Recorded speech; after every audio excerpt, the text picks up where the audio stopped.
biggest challenge in the project was creating something that was very modern, tying it in with something that was Edwardian, working in with the neighbourhood context, but they became the assets to the building too.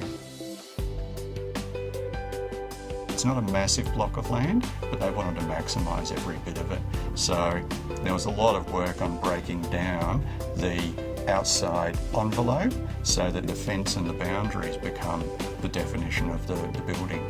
So we really stretched out building elements to the boundaries so that when you walk in, it's got a really large sense of space. The veranda is always a transitional zone from inside to outside, but we wanted it to be a little bit more than that. We wanted that to become an element in itself, but actually became a bit of a focal point for the design. We've got curved walls to it, which really soften the edges, but we also were playing with the idea that you define a space by its edges and by its walls, and so by softening those edges, you're really blurring the scale of the space too. The forms we've used are very simple, but what we've also tried to create are layers to the design. So it's a simple box form, it's a very simple extension, but there's lots of indents within the box that create light shafts, that create light wells. So I'd say simply it's a very simple form, but there are lots of layers to it, and lots of layers in the detailing as well. The materials were important too. It was nice to use titanium cladding. It's a recyclable product, but also low maintenance. And then timber cladding on the ground floor, related to the existing weatherboards, but was also important in terms of giving it warmth as well.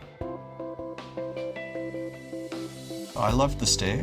The stair was really successful because the stair occurred right where we go from new to old. So we filled the stair void with windows, and that brings the light down, and that goes into a glass cellar then too, so it's filling that whole area with light.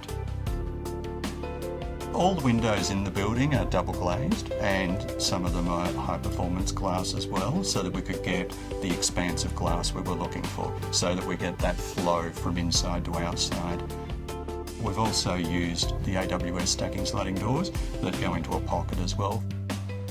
Their architectural department is particularly good with being able to bounce things off as well. So as a designer, you quite often get ideas, this was a big stacking sliding door. How big can we go?